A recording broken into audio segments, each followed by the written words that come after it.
영랑회장이 되신 유동환 권사님 나오셔서 기도해 주시겠습니다.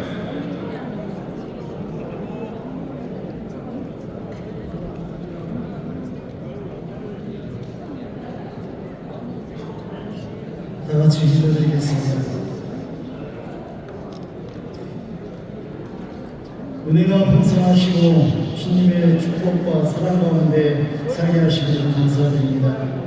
영과 진리로 예배하는 생명, 평화, 성공적을 공동체라는 주제로 제40회 증문대를 열게 하심을 감사와 찬양 영광드립니다. 다음 세대와 미래의 희망인 청년들과 함께하는 귀중한 시간을 허락하시고 관심을 갖고 은혜 받고 믿음의 대를 이어가는 청년들이 부흥하게 하옵소서. 남신도의 사계라는 제목으로 특강 시간입니다. 범사에 기한이 있고 천하만사가 다 때가 있나니 날때가 있고 죽을 때가 있으며 심을 때가 있고 심은 것을 뽑을 때가 있으며 말씀과 같이 남신도로 세워주셔서 저희에게 사명을 주셨는데 받은 사명 주께의 영광과 찬양을 드릴 수 있도록 은혜해 주시옵소서. 제40회 증문대회가 주님의 뜻에 따라 선하게 쓰임받는 성대회가 되길 원합니다. 대회 가운데 성령의 역사를 나타내 주셔서 한국 기독교 장로회 남신도회가 부흥의 새로운 역사를 맞이하고 시대적 사명을 잘 감당하는 믿음과 은혜의 축복의 잔치가 되게 하여 주시옵소서. 김희선 교수님을 통하여 주님이 주신 놀라운 사랑과 비전, 은혜를 체험하는 시간이 되게 하옵소서. 사랑의 주님, 남신도의 증문연합회가 한국 기독교 장로회의 정체성을 바르게 이해하고 실천하여 한층 더 성장하고 지역사회 복음화와 3세대의 신앙의 근이 되며 걸림돌이 아니라 디딤돌이 되어 성령 충만한 전국대회가 되게 인도하여 주시옵소서. 은혜와 감동이 넘치게 하시고 더욱더 주님의 복음을 증거하며 살아가고자 다짐하며 은혜 받고 축복받는 사명 다하는 시간 되게 하옵소서. 지금도 살아계셔서 은혜하며 지켜보시는 예수 그리스도의 이름으로 기도드립니다. 아멘. 남신도에 사계라는 주제를 가지고 김희선 교수님 특강을 하실 때 큰 박수가 필요합니다. 큰 박수로 맞아주십시오.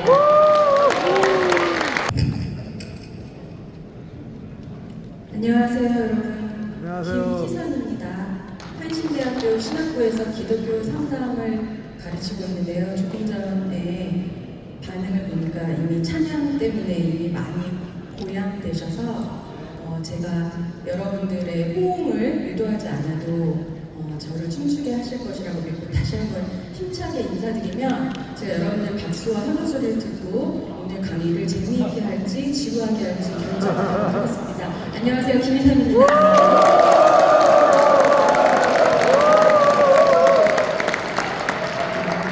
재미있게 해야겠다. 아주 훌륭하신 청중들이 오셨습니다. 남신도의 사계, 남신도의 사계절입니다.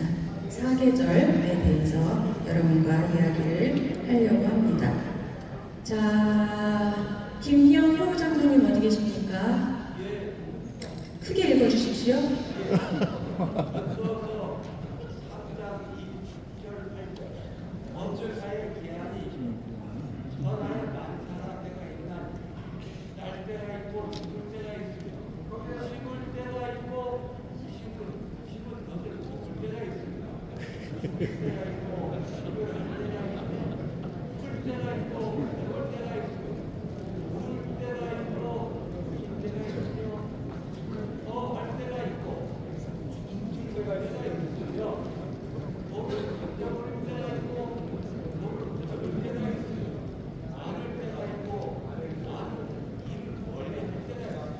감사합니다. 다 같이 읽겠습니다. 시작. 찾을 때가 있고 잃을 때가 있으며 지킬 때가 있고 버릴 때가 있으며 찢을 때가 있고 꿰맬 때가 있으며 잠잠할 때가 있고 말할 때가 있으며 사랑할 때가 있고 미워할 때가 있으며 전쟁할 때가 있고 평화할 때가 있느니라. 지금 밤 8시 30분이 돼가는 지금 이때는 무슨 때입니까? 지금 졸 때예요? 지금 잘 때예요? 지금은 바로 공부할 때.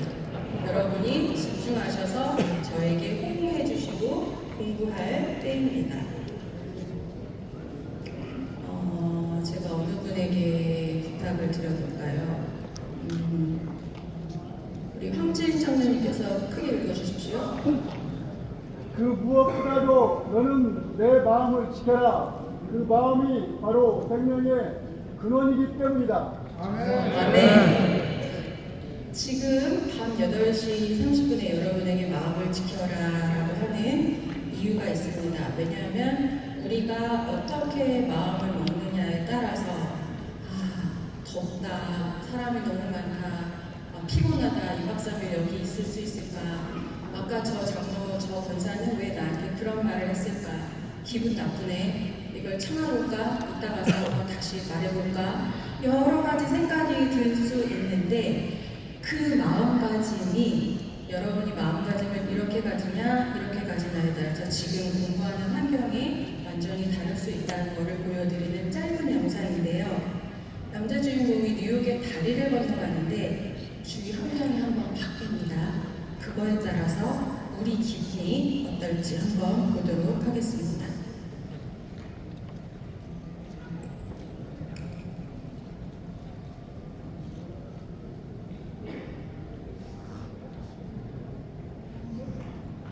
요거 소리를 좀 키울 수 있을까요, 영상?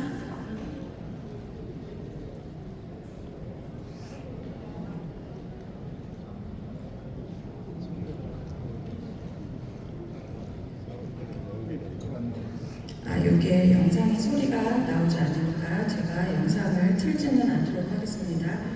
이 영상의 내용이 뭐냐면 똑같이 주인공이 다리를 건너는데 막 끼익 하는 이상한 소리가 나면서 처음부터 끝까지 다리를 지나가는 것과 아름다운 똑같은 장면을 그대로 리플레이 했는데 아름다운 장면이 나오니까 갑자기 주위 환경이 굉장히 아름답게 보인다는 것입니다.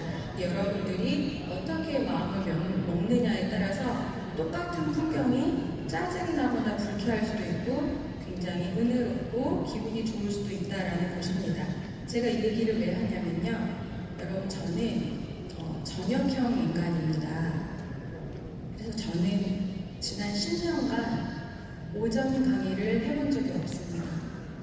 9시 강의, 10시 강의를 저는 해본 적이 없고요. 저는 주로 점심을 먹으면 정신이 살아나기 시작해요. 그래서 학교의 중요한 업무 처리를 다른 교수님들이 저를 편의를 봐주셔서 저 때문에 중요한 회의를 11시 전에 하지 않습니다. 김희선이 다른 문서에 결제를 할 수가 있거든요. 제가 주로 하는 수업은 1시나 2시, 선호하는 수업은 6시입니다. 6시에서 9시까지 수업이 끝나면 저는 그렇게 기분이 좋을 수가 없어요. 제가 이 이야기를 아까 전에 백그라운드 음악을 따라서 기분이 달라진다, 다음에 왜 이야기를 했느냐. 6시 반은 8시 반, 지금 8시 반이죠? 8시 반은 김희선이 엄청 기분이 좋은 시간이야. 여러분들이 다 주무셔도 나는 기분이 엄청 좋아. 그래서 여러분들과 상관없이 이 강의를 하는 강사가 굉장히 기분이 좋을 거니까 저의 기분에 전염이 되셔서 저는 해가 지면 피곤하지 않습니다. 그러니까 저의 이 기운에 전염되셔서 지금 피곤한 영혼들을 다 깨울 수 있도록 해보겠습니다. 자기소개 시간으로 요거는 제가 올렸던 여기 좀 제 증명사진 붙어 있잖아요. 근데 저게 사실 뽀샵이 좀 많이 돼가지고 좀 제가 민망해서 안 보고 그랬는데 그래도 요거는 최근 사진이에요. 작년 여권 사진인데 제가 그 전까지 아주 앳된 옛날 증명사진을 수업에 올리니까 어떤 여학생이 그 증명사진을 보고 저를 그려준 거예요. 그 증명사진은 장난 아니게 젊었어요. 그런데 저거는 저의 10년 전 얼굴이에요. 10년 전에 저는 40살이었고 지금 저 뽀샵이 된 저의 전체는 50살이에요.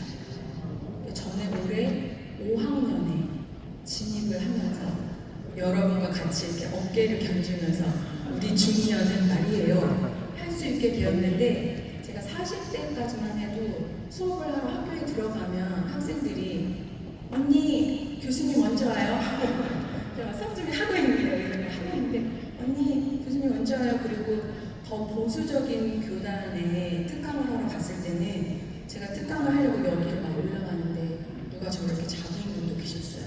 그러니까 저가 강사라고 생각을 안 한 거예요. 그래서 제가 이제 제 삶에서 50이 되어서 여러분들에게 이렇게 5학년이다라고 소개를 드릴 수 있게 된 것이 개인적으로 굉장히 기쁜 일이고 이게 이제 10년 전 사진인데 제가 작년 5월 6월 스승의 날을 보내면서 한신대 전도사님이 한신교회 전도사님이 저의 그림을 또 하나 그려줬습니다. 이거는 2달 전 사진인데요. 어떻게 하다 보니까 더 젊어졌어.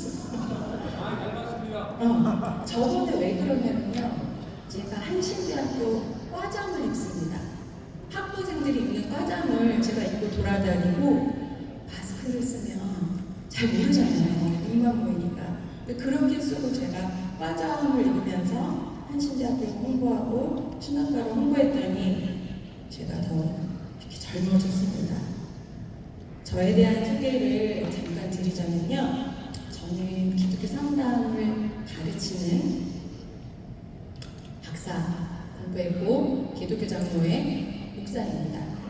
저는 한신대학교를 2001년, 2002년, 그러니까 지금처럼 좋은 건물이 아니라 옛날에 이렇게 막 난로 때는 건물이 있었던데 한신대를 다녔던 사람입니다. 저는 목회 상담, 기독교 상담을 가르치는 사람이고요. 자격증이 미국 목회 상담가 자격증이 있고, 그 다음에 한국 기독교 상담 심리학회 감독이라는 거는 이제 학생들을 가르치면서 학생들한테 상담을 어떻게 해라 라고 가르칠 수 있는 가장 높은 자격의 슈퍼바이저다 라고 말을 하면서 이렇게 여러 많은 자격증을 여러분들에게 보여드리면서 제가 잘난 척을 하는 겁니다.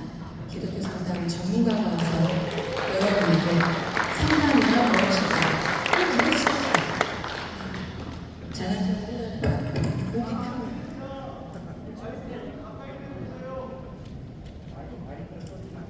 근데 얘가 너무 물려가지고 줄어들었어요. 괜찮습니까?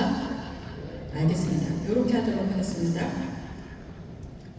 기독교 상담과 일반 상담은 차이점이 있습니다.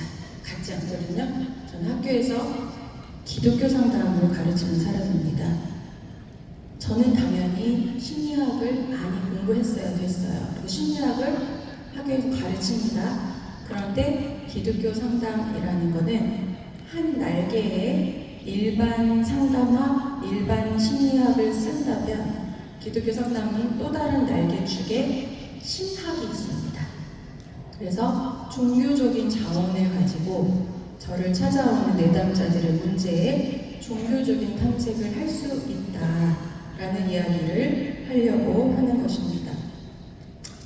저만 자기소개를 하는 것이 아니라 여러분들도 자기소개를 하셔야 될 텐데 지금 양 옆에서 딱 한 분만 양쪽 다 이렇게 모지랑 넓은 분은 또 이쪽하고 그러시는데 한 분만 내가 어느 분과 대화를 할지를 지금 정하세요. 눈빛을 교환해서 나랑 하자. 한 사람 옆에서 안 되면 뒤로 뭐 이렇게 하셔서 하십시오. 그 다음에 아예 생전 처음 본 사람인 척 하지 말고 내가 그래도 조금 아는 사람과의 대화를 한다라고 설정을 하시고 응답을 하실 건데 미리 알려드릴게요. 감사합니다, 잘하셨습니다는 안 돼요. 여러분이 어떤 응답을 할지 제가 보고 싶기 때문에 제가 여러분한테 물어볼게요. 제가 오늘 여기 평창에 5시쯤 넘어서 왔는데 마음이 좀 그래서 제가 평창 오는 길에 빵을 좀 샀어요. 자, 옆에 그분을 보시고 이 질문을 하십시오. 하세요. 그리고 옆에 분이 응답하시고 대답하세요. 자, 그 다음 반대로.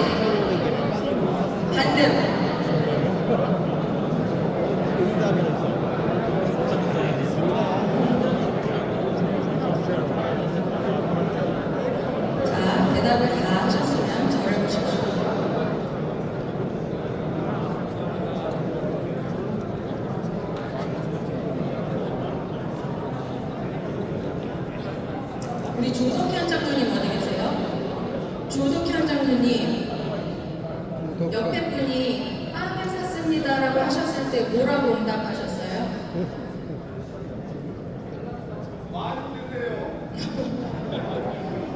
그 다음에 옆에 분은 뭐라고 응답하셨어요?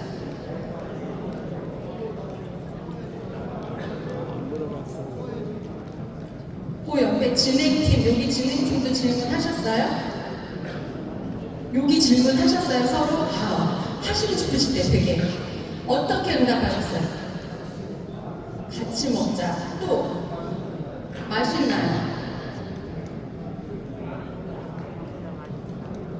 또 장로 아카데미에서 보셨던 장로님. 배고팠나요? 응. 다음으로 자, 왜 이 질문을 했냐? 질문에 힌트가 약간 들어있었어요. 그냥 물어본 게 아니에요, 제가 오늘 마음이 좀 힘들어서 빵을 샀어요 하면 답은 둘 중 하나로 되는 거예요. 교수님 뭐가 힘들었어요? 긴장했어요? 교수님 걱정했어요? 교수님 걱정 마, 잘할 거야. 여기 앉아있는 사람들이 호흡 장난 아니야, 짱이야. 이렇게 대화하시는 분. 다음 사람은 뭐예요? 빵 뭐 샀어? 무슨 빵 샀어? 나 소금빵 좋아하는데 소금빵 샀어? 빵 몇 개나 샀어? 빵에 관심을 가지는 분이 있어요. 그 다음에 마음이 힘들어서의 관심을 가지는 분이 있어요. 두 개로 나눠주셨죠? 빵 뭐 샀냐고 물어보는 분들이 있어요. 이거를 제가 여러분들 재미있으라고 한 질문이 아닙니다. 아니에요.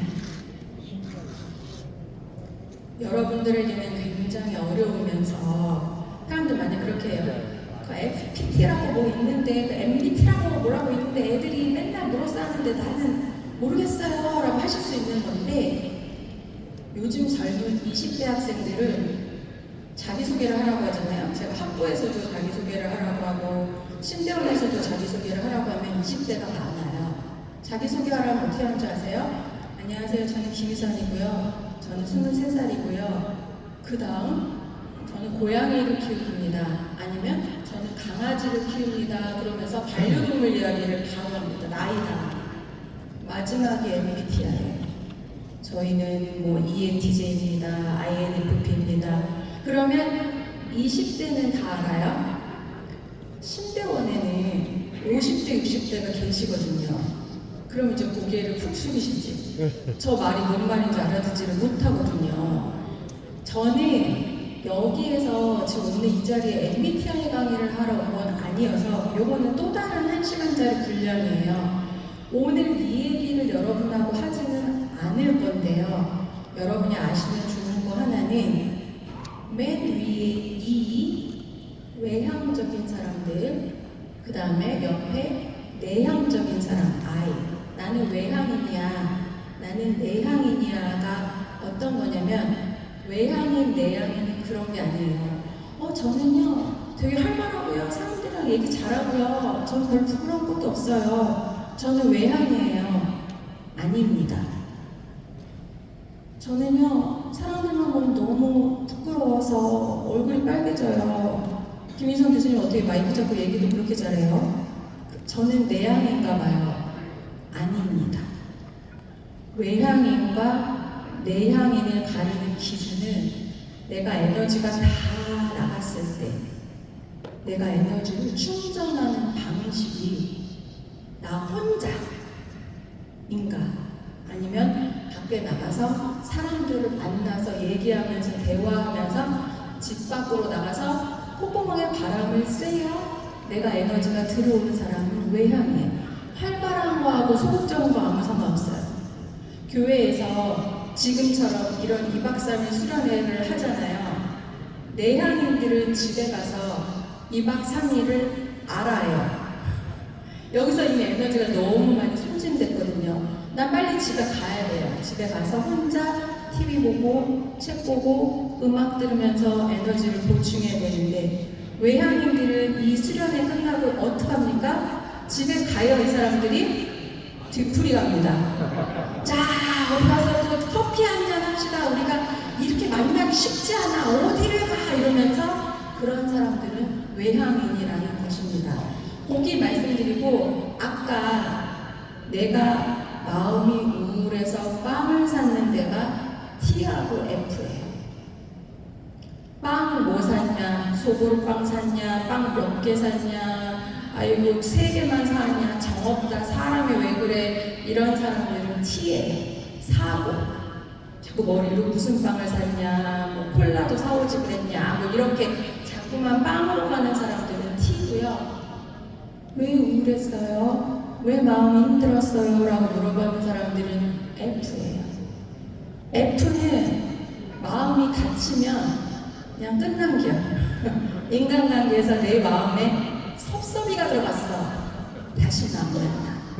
T는 만날 수 있어요. 기분 좀 나빴지만 다음에 일할 수 있지만 F들은 그 사람 못 써. 그러면 진짜 못 쓰는 거예요. 그러니까 여러분들 여기서 이렇게 많은 임원들과 T 이야기 하실 때 그 사람이랑 난 다시는 일하네요. 그러면 이제부터 좀 유식하게 F구나. 놀려보세요. F구나. T 좀 가만히 있어. F한테 왜 그래? F는 섭섭해요. 마지막. J는 계획표에 따라 행동해요. 일정에 따라서 행동을 해야 되는 사람들이고 P는 지금 당장 제가 여러분 오늘 강의 접고 우리 다 같이 나가서 달밤에 산책을 할까요? 예! 그럼 따라 나오는 사람들은 P고 J는 아니 9시 10분까지 강의를 하기로 했으면 강의를 해야지 어딜 나가 J예요.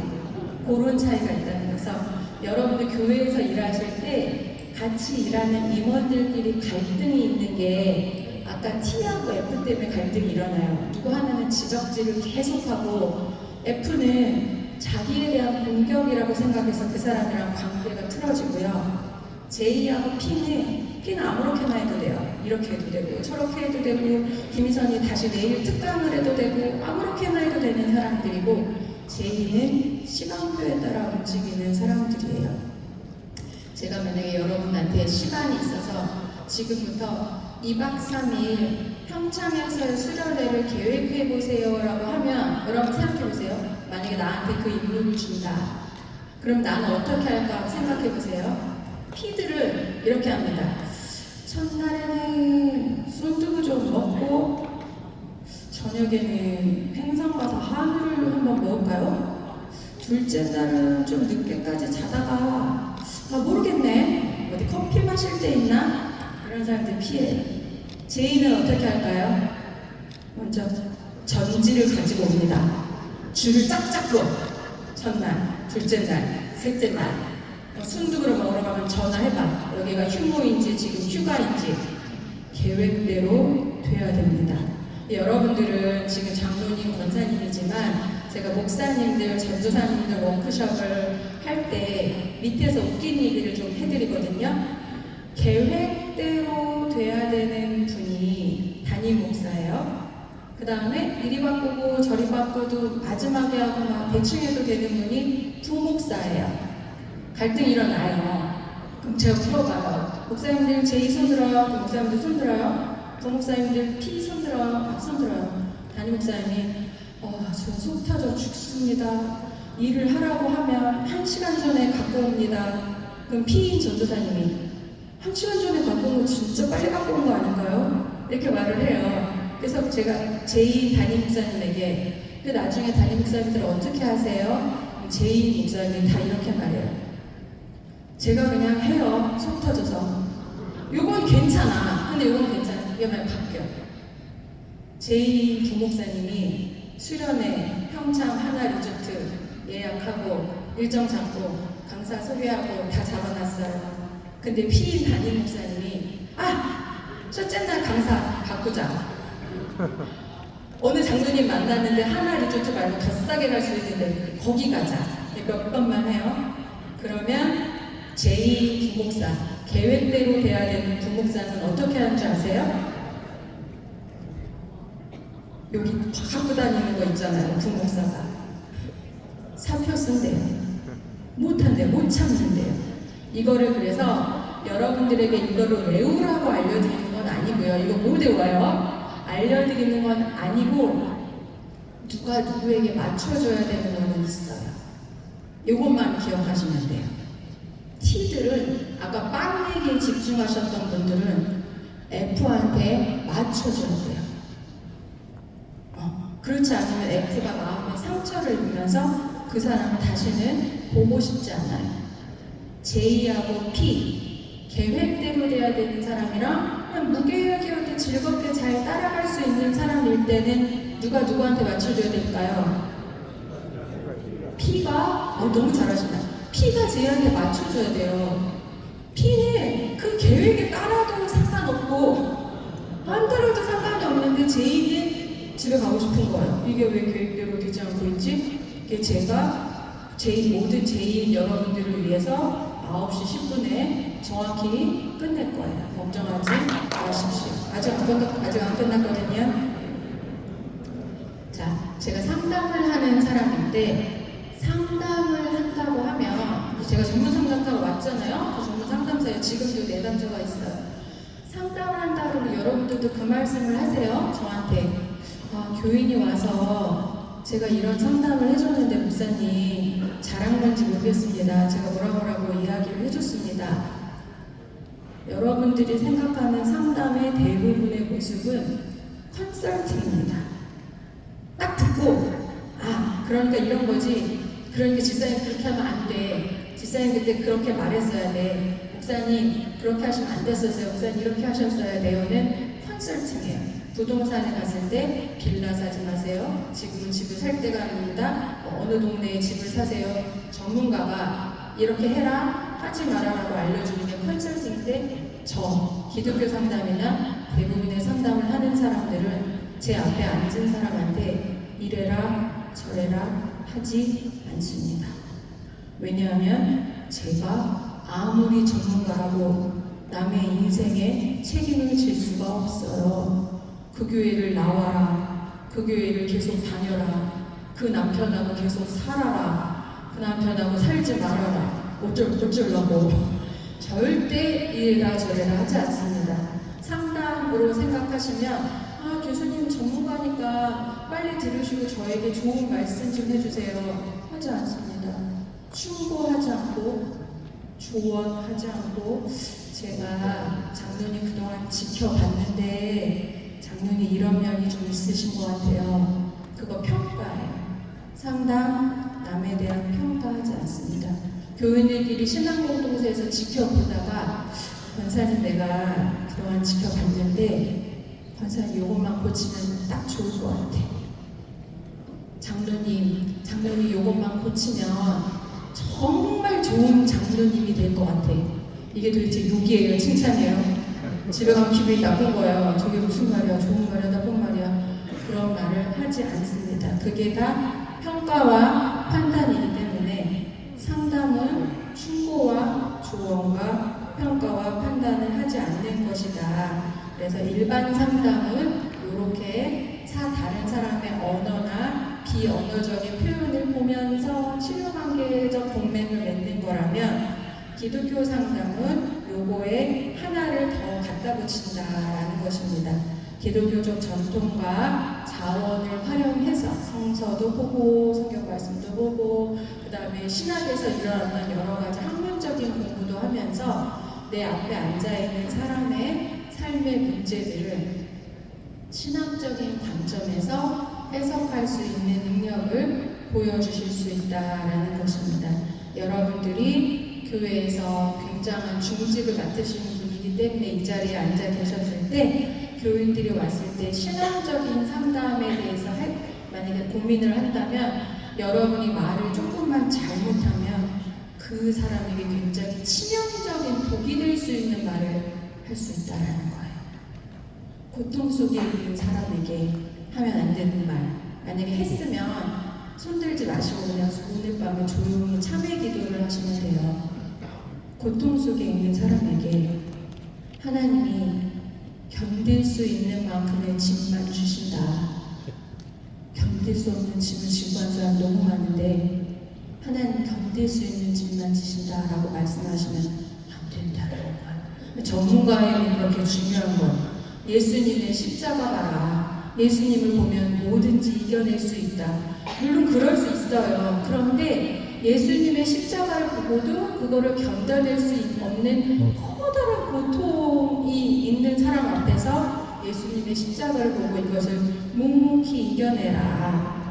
욥의 친구들, 욥이 극심한 고통에서 울고 있을 때 욥의 친구들이 어떻게 했습니까? 지은 죄를 생각해라.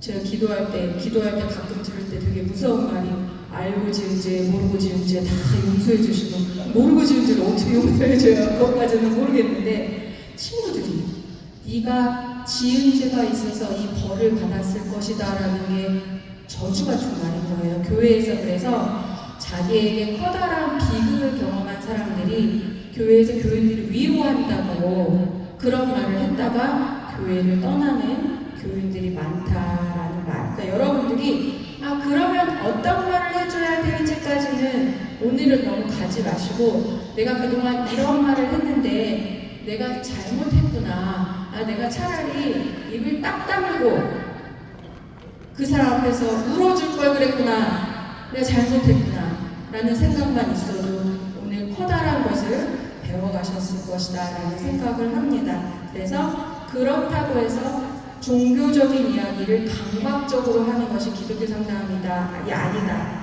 저는 내담자가 종교적인 이야기를 먼저 물어보지 않으면 종교적인 이야기를 제가 보내지 않습니다. 물어봐요. 그동안 착하게 살았는데 하나님이 왜 이 고통을 나에게 일어나게 하시나요? 물어봐요. 그러면 왜 그랬을까요? 왜 이런 험난한 고통이 일어날까요?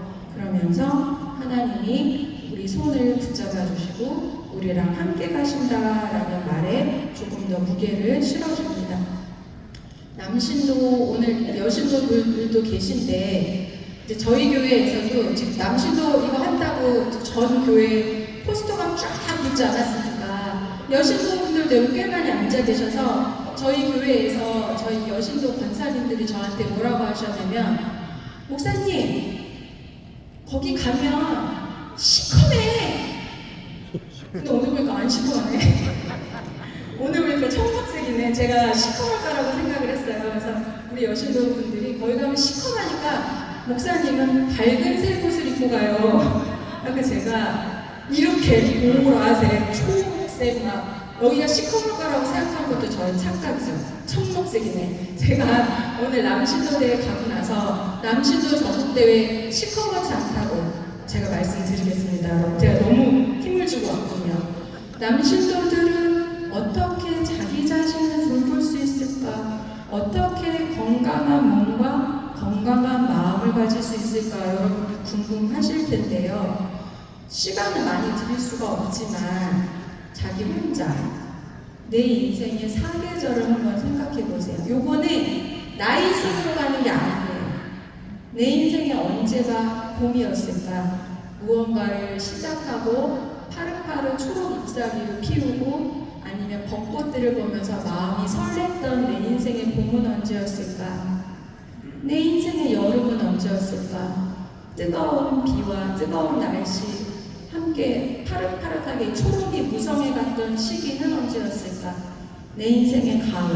이거 주관적인 해석이에요. 어떤 사람은 열매 맺는 시기라고 이야기할 수도 있을 거고요. 어떤 사람은 이제 곧 떨어질 때가 돼서 쓸쓸하다. 이제 내가 곧 조금 있으면 마지막 잎새가 되겠네요. 다 주관적인 해석이에요. 정답이 없다는 뜻이에요. 내 인생의 겨울. 조금 쓸쓸하고 황량하고 추웠던 시기는 언제였나? 요게 나이 순으로 되지는 않는다라는 말씀을 드리고 싶은 거예요. 그래서 저로 말씀을 드리자면 저는 제 인생의 겨울은 40에서 50 사이의 기간이었어요. 그러니까 박사가 40살에 박사가 됐거든요. 한국에 와서 정착하고 자리를 잡고 내 마음대로 되지 않고 춥고 언제까지 이렇게 겨울로 살아야 될지 모르겠던 시절이 겨울이었고, 지금은 학교를 위해서 너무 열심히 일하고 열매를 맺으니까 여름과 가을의 사이인 것 같아요. 그래서 제가 여러분들에게 지금 내 인생의 시즌, 내가 여름인지 가을인지에 대해서 제가 한번 질문을 해보도록 하겠습니다. 우리 오청환 장로님 지금 어느 계절에 있으신가요? 설명 좀 해주세요.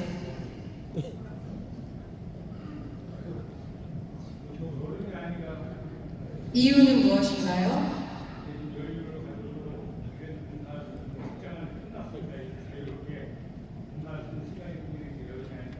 네, 인생의 여름을 보내고 계신 오청환 장로님께 박수. 김종철 장로님 어디 계신가요? 이제 어느 시즌을 보내고 계신가요? 왜 봄이에요?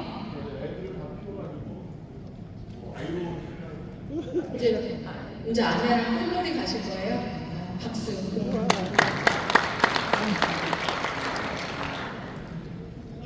자, 황진 장로님 어느 시즌에 계신가요?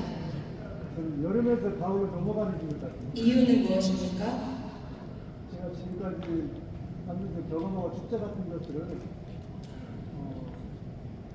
표현할 수 있는 기회가 것 같습니다. 너무 좋습니다. 자, 김의신 장로님 어디 계십니까? 네, 이야기해 주십시오. 여름과 가을과 겨울 다 있습니다. 그 이유는 무엇입니까? 지금 항상 일을 하고 은퇴를 했지만 은퇴가 아닌 것으로 또 일을 하고 있고 또 그래서 또 열매를 맺기 위해서 노력하고 있습니다. 네, 됐습니다. 네, 박수 한번 보내주세요. 여름과 가을과 겨울을 보내고 계십니다. 제가 여러분들의 모든 성함을 알지 못해서 제가 방에서 잠깐 장로님들 이름을 컨닝하면서 그래도 운영진 장로님들은 여기 앉아 계시겠지. 그러니까 운영진 장로님들에게 잘 보이려고 시킨 게 아니라 여기 앉아 계시겠지. 그래서 시켰으니까 양해해 주시기 바라고 제가 여러분들에게 일일이 질문을 못 드려도 자기 가슴 속에 지금 내가 봄인가? 여름인가? 가을인가? 겨울인가를 한번 생각해보는 시기가 되셨으면 좋겠습니다. 근데 굉장히 긍정적이시네요. 겨울이다, 가을이다 하지 않으시고 봄이다, 여름이다 라고 말씀을 해주셨지만 인생의 시즌이, 제가 전도서를 왜 가져왔어요? 인생의 시즌이 돌고 돌아요. 지금 가을이라고 마냥 가을도 아니고 지금 겨울이라고 마냥 겨울도 아니기 때문에 내가 지금 겨울을 보내고 있으면 봄이 오겠구나, 여름이 오겠구나, 하나님과 그 시즌을 잘 넘어가시면 됩니다. 제가 심리학자 이야기를 조금 하려고 가지고 왔는데 제가 여러분들의 지금 흥에 여러분들 굉장히 리액션 좋으시고 그다음에 강사가 너무 에너지가 좋은 시간대라 앞에서 이야기를 하다 보니까 에릭슨 얘기는 제가 좀 짧게 해야 될 것 같습니다. 에릭 에릭슨이라는 사람이 있는데 이 사람은 모든 심리학자는 자기가 그러한 심리학을 만들어내는 이유가 있습니다. 그냥 만들어내지 않습니다. 프로이트가 그렇게 인간의 성에 대해서 관심을 가진 것도 프로이트의 성장 배경에 관심이 있었고, 융이 종교에 대해서 관심을 보인 것도 융의 성장 배경에 관심이 있는데, 에릭 에릭슨은 이걸 미리 보여드렸던 게 뭐냐면 이 사람이 원래 덴마크 사람이에요. 그런데 독일에 살았어요. 출생해서 조금 있다가 독일에서 살게 됐는데 어머니가 재혼을 했는데 그 재혼한 가정이 유대인이었어요. 이 시기는 독일에서 살고 있는 유대인이 어떻게 되는 시기였냐? 수용소 가는 시기였습니다. 내가 에릭슨이면 너무 억울해. 왜냐면 에릭슨 얼굴 보세요. 내가 어디가 유태인이야? 덴마크 사람이에요. 덴마크 약간 하얀면서 얼굴 뻘건 그 덴마크 북유럽 사람인데 태생은 북유럽 사람인데 지금 독일에서 살고 있고 재혼한 새아버지가 유태인이기 때문에 유태인 학교에 다녀야 돼서 어디 가도 놀림을 받았습니다. 독일 사람도 야 유태인 자식아, 유태인 학교에 가면 네가 어디가 유태인이냐? 근데 난 덴마크 사람이라고 말할 수도 없어 딱히. 그래서 에릭 에릭슨이 자기의 평생 관심을 가졌던 주제는 바로 나는 누구인가? 여긴 어디인가? 에릭 에릭슨은 정체성에 관심을 가졌던 사람입니다. 그래서 그런 정체성에 따라서 인간의 생애 주기에 이렇게 발전을 한다라고 보았습니다. 제가 오늘은 시간이 없으니까 짧게 설명을 드리고 우리가 같이 봐야 될 단계는 중년기하고 노년기입니다. 보기로 넘어가고 다른 애는 좀 짧게 보도록 할게요. 어린 아이가 태어나면 영아는 타인의 존재를 인식하지 못합니다. 아기가 배가 고프면 어떻게 해요? 똥을 싸면 어떻게 해요? 너무 더우면 어떻게 해요? 엉덩이 아기 많이 왔네 여기. 자, 아기는 타인에 대한 인지를 못하기 때문에 내가 웃는 거에 대한 시그널을 보내면 그 전지전능한 세상이 나에게 조율을 해준다고 생각해요. 그러면 이 어린아이의 신생아에게 이걸 잘 맞춰주는 게 중요한가요? 안 중요한가요? 시그널을 보낼 때 이게 바로바로 충족이 돼야 돼요. 젖을 먹어야 되고 기저귀 갈아줘야 되고 온도 조절을 해야 되는데 엄마가 멀리 있거나 아빠가 무심하거나 아니면 엄마 아빠가 지금 결혼 생활이 좋지 않거나 하면 신생아가 보내는 시그널에 바로바로 반응을 안 해줍니다. 그럼 신생아는 타인의 존재를 모른다고 했잖아요. 그럼 신생아는 어떻게 생각하게 되냐면 이 세상은 어두운 곳이구나. 이 세상은 믿을 만한 곳이 아니구나. 내가 아무리 울어도 나를 돌보지 않는구나 라고 생각했다라는 것입니다. 두 번째 단계로 빨리 넘어가자면 두 번째 단계는 2살에서 3살인데 자기 혼자 많은 것을 하려고 해요. 그러다가 그것이 거부당하면 수치심을 느끼게 돼요.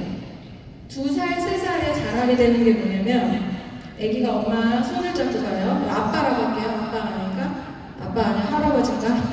할아버지가 요즘 아기 손을 제일 많이 잡고 간다 생각해보니까 할아버지가 아기 손을 잡고 가다가 할아버지 손 꼭 잡아. 이렇게 너무 빨리 걸으면 안 돼. 근데 아기들은 어떻게 해요? 하고 막 가죠. 조금 있으면 아기가 어떻게 되죠? 넘어져요. 이때 김희선에게 기독교 상담 심리학 특강을 조금이라도 들은 여러분은 앞으로 태도를 바꿔야 돼요. 보통은 어떻게 하냐? 겉봐! 할아버지 말 들었어야죠. 할아버지가 넘어진 됐잖아. 그렇게 말하면 돼요, 안 돼요? 인제는 안 돼. 그전에는 그렇게 하셨던 거는 다 죄를 사해 드릴게요. 제가 목사니까 여러분의 죄를 사합니다. 그전에는 되는데 이제는 안 돼요. 왜냐하면 수치심을 느끼게 되고 자기 능력에 대해서 의심을 하게 돼요. 이제 교육받은 여러분들은 어떻게 하셔야 되냐면 일어나.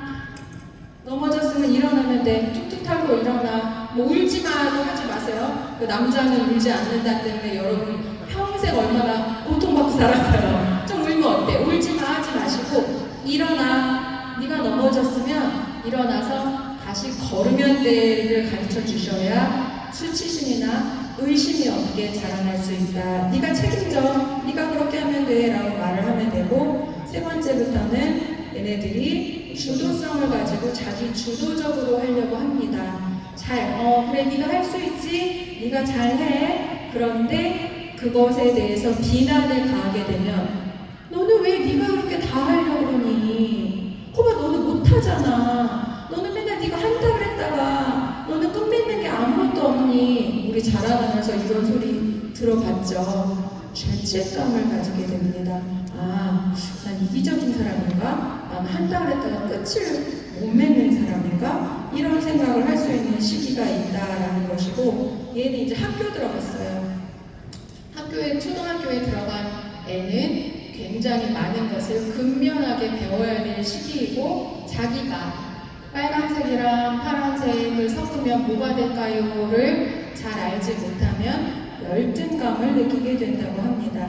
청소년기는 에릭 에릭슨의 관심사, 자기 친구들하고 어울려서 무리를 지어서 그 안에서 편안함을 느끼는 나이. 여러분 중고등학교 때 그런 친구들 있으셨죠? 그런 친구들로 인해서 인생의 어려운 부분을 넘어가셨죠. 저 때만 해도 왕따, 사포 이런 거 없었어요. 근데 저 왕따는 저 이후 세대예요. 저희 때도 왕따 없었거든요.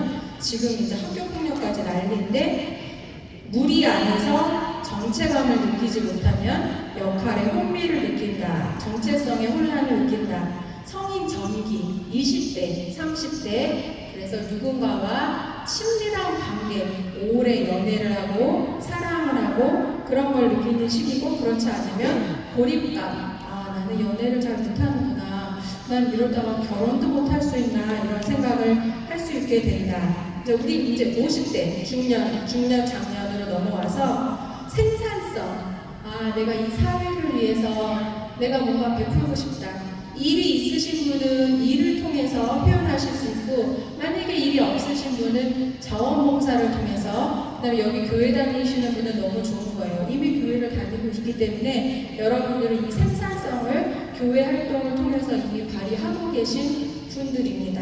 그렇지 않으면 나는 이 사회에 아무런 도움이 되지 않는 존재인가 침체감을 느끼고 있어요. 그래서 중년 이후에 여성분들이 아이들이 모두 대학에 진출하고 아니면 자녀들을 모두 결혼시켰을 때 남성도 그럴 수 있지만 퍼센테이지로 여성분들이 우울감을 많이 느끼세요. 아이들이 대학에 갔으니까 내가 할 일을 다 했지, 애들이 이미 결혼을 했으니까, 왜냐면 그거를 본인의 일이라고 생각했기 때문에 그 일이 다 끝났을 때 저렇게 봄놀이를 가시겠다라는 분은 건강하게 승화를 시킨 것이고 많은 분들은 우울함을 느껴요. 아, 내가 이제 더 이상 할 일이 없군요. 그런데 그런 것들을 교회 활동을 통해서 생산적인 일로 변화하게 되면 도움이 되실 수 있고, 노년, 제가 볼 때 이 안에 노년기는 많지 않으세요. 왜 그러냐면 여기 지금 좋으시는 분이 없어요. 저는 지금 여기서부터 저끝까지 여러분이 다 보이거든요. 왜 그러냐면 다초점 렌즈를 꼈기 때문에 저 멀리까지 다 보이는데 지금 주무시는 분이 안 계세요. 노년기의 과제는 자아통합입니다. 내 인생이, 여러분 우리 중에 늘 꽃길만 걸은 사람이 있습니까? 나는 평생 아무런 좌절 없이 나는 꽃길만 걸어왔나 한번 손 들어보세요. 있을 수가 없는 일이에요. 내 인생에 비도 내렸고 폭풍우도 내렸고 가뭄도 들었고 대단한 추위도 왔지만 이 자아통합이라는 것은 하나님께서 주신 그 인생에 대한 감사, 주님 내게 좋은 것도 주셨고 어려운 것도 주셨고 풍족함도 주셨지만 고통도 주셨지만 내가 이 나이 되보니까 하나님 저에게 주신 그 인생에 감사합니다 라는 정도가 되면 자아통합의 길로 가고 있는 거고, 만약에 지금 약간 아유 나한테는 뭐 그냥 아유 힘든 것만 주신 것 같아요, 저는 아직 잘 모르겠어요, 저 사람이 나보다 좀 더 좋은 거를 가진 것 같아요 라고 생각을 하신다면 지금 자아통합의 길로 가시고 계시다 라고 제가 여러분들을 생각하면서 열심히 기도해 보겠습니다. 그렇지 않으면 절망감에 빠지게 돼요. 나 인생 잘못 살았다. 많아요. 노인 우울증이 그때 와요. 내 인생 뭔가 잘못됐다. 나 잘못 살았다. 내 인생에 이룬 것이 없다라고 생각하면 노인 우울증으로 가기가 쉬운 것이다 라고 말씀을 드리고 싶고, 여러분들이 상담 교수가 왔으니까 남의 말에 공감하고 경청할 때 하면 안 되는 거, 교회는 아니지만 저랑 하나씩 교독을 해봅시다. 제가 먼저 읽을게요. 하면 안 되는 거예요. 상담은 훈련받은 대화 기법이지 일상 대화가 아니다. 두 번째. 남의 고민을 들어준 후 내가 무언가 좋은 말을 해줘야지 할 필요가 없다. 제가 어떻게 하라고 했죠? 입 꼭 다물고 그랬구나, 힘들었구나, 울어주고 그렇게만 하면 돼요. 말하면 더면은 실수를 할 수 있어요. 자기 입장, 자기 생각 말하지 않습니다. 야 그건 아무것도 아니야, 너 이번에 암 2기 수술했지? 저기 저 교회 권사님은 사기래, 사기. 더 심한 티들이 있어. 저 옆집 교회 목사님은 돌아가셨어. 그러면 내 암 2기는 아무것도 아니야. 나는 위로를 못 받은 거예요. 나도 죽을까 말까 하는 고통에 있었는데 남의 이야기하고 넌 아무것도 아니야, 난 5년 전에 수술했어, 난 완치했어 이러면서 자기 이야기를 하지 말라는 거. 그 다음 읽으세요. 충고, 지적, 조언, 가르치기, 설득하려 하지 않는다. 지적질 노노, 지적질 충고 절대 하면 안 됩니다. 화제를 바꾸는 질문을 하지 않습니다. 그 사람이 막 이야기를 하고 있는데 내가 이래가지고 내가 너무 힘들었잖아 교회에서. 너 그 교회 왜 갔어? 그 교회 집회 있었어? 이러면서 다른 질문을 하시면 안 된다. 이를 꼭 따르고 조용히 들어주셔야 된다. 자, 그 다음 읽으세요. 적절한 표현과 공감적 반영한다. 네, 여기 정도까지 하겠습니다. 그 다음에 우리나라가 여러분들이 부부싸움을 할 때 저도 신혼 초에 이런 이야기를 들어봤어요. 지금 우리 남편이 여기 어디 앉아 있는데 우리 남편이 뭐라고 하다가 뒤에서 엄청 뒤집었어요. 그래서 내가 아니 그걸 왜 말을 안 했어? 남편들 뭐라 그래요? 그거 말을 해야 알아? 뒤집어지겠더라고요. 어떻게 알아 내가 아무리 상담 전문가라도 독심술사는 아니거든요. 그래서 제가 화를 내면서 말하지 않아도 알아요. 이것 때문에 망한 거예요. 노래 잘하죠? 박수 한번 쳐주세요. 말하지 않아도 정 때문에 그거 살다 보면 안다. 그거 추접스럽게 말해야 되나? 그거 추접스럽다. 그거 일일이 말을 해야 되나? 너랑 나랑 그렇게 살았는데 너는 내 얼굴 딱 보면 몰라? 몰라요. 여러분 딱 봐도 몰라요. 말하지 않은 마음은 아무도 알 수 없습니다. 읽어보세요. 시작! 말하지 않는 마음은 아무도 알 수가 없습니다. 누군가한테 빈정상으로 삐치면요 말을 해야 돼요. 말을 해야 되는데 좋게 해야 돼요. 좋게. 내가 이래서 이렇게 속상한 마음이 드는데 내가 이래서 속상했어. 야, 너 지난번에 나한테 이렇게 했는데 내가 너 진짜 다시는 보지 않으려고 했다. 그 상대방이 F잖아요. 그럼 그 상대방이 여러분을 다시는 안 봐요. 좋게, 편안하게, 너무 공격적이지 않도록 말을 해야 된다라고 이야기를 드리고요. 그 다음에 살면서 주위 사람들하고 꼭 해야 될 말, 근데 우리 거의 끝까지 다 갔습니다. 자, 읽어보세요. 미안하다, 고맙습니다, 사랑합니다, 애썼습니다, 고생이 많습니다, 응원합니다, 파이팅! 앞으로 오늘 이 강의 끝나고 요거 아닌 다른 말 하면 안 돼. 밥이 뭐 싱거워서 밥이 부실해, 여기 왜 이렇게 더워, 뭐 빨간 유년진들께 항의하고 막 이런 말 할 때 이거 보여주세요. 우리 요 말만 하기로 했죠. 응원합니다, 애썼습니다. 이거는 누구하고 해야 하냐면 자기하고 가장 가까운 가족하고 해야 되는데요.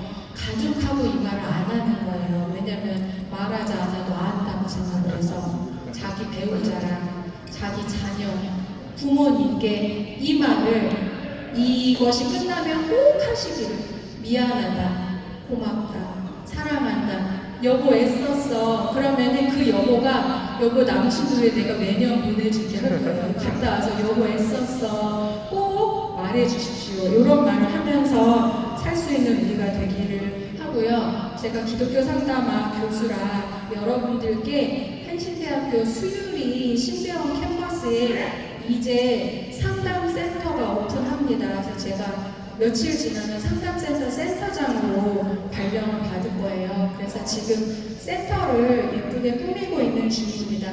개인 상담실이고요. 여기 이제 직장 상담실이 돼서 인테리어를 하려고 하고 있고요. 신대원에 이제 제가 온 이후로 기독교 상담학회라는 학회가 생겨서 한여름 프로모트와 뜨거운 만남, 방학 내내 학생들이랑 프로이트를 공부했고 며칠 전에 우리 전문가님 모시고 프로이트에 대해서 강의를 했습니다. 여기 위에 머리 하얀 분, 이분이 저기 앉아있는 오청환 장로님이 공부하신다고 이 세미나 이 포스터만 보고 오셨어요. 그러니까 저분이 머리만 하얗지 마음은 하얀 분이 아니다 라는 말씀을 드리고요. 센터가 이제 금방 막 창립을 했는데 학교에서 센터 승인을 해주는데 어려움이 있어서 빨리 승인을 받으려고 재정 빵으로 승인을 받은 상태예요. 그래서 제가 어느 이름 모를 후원자에게 200만 원을 받아서 올해를 살아가고 있습니다. 저 이 세미나 하는데 50만 원 썼고요. 지금 저는 여러분들에게 돈을 달라는 말을 하려고 온 게 아니라 살면서 여러분들이 왜 갑자기 저는 인생에 딱 한 번 있었어요. 아, 내가 하나님께 정말 감사한 일이 있는데 내가 이 감사한 헌금을 어디다가 할까? 저 한 번 있었어요. 그 어느 단체를 찾아서 제가 했어요. 여러분은 이제 어디를 생각해야 돼요?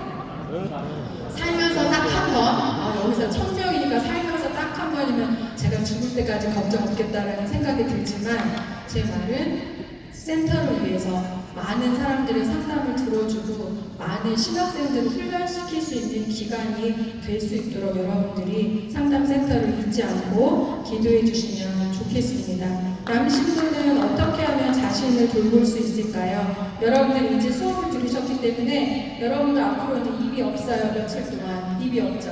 입이 없고 커다란 귀만 있고 커다란 마음만 있어요. 그리고 이제 가끔 말할 수 있어. 말은 뭐만 할 수 있어요?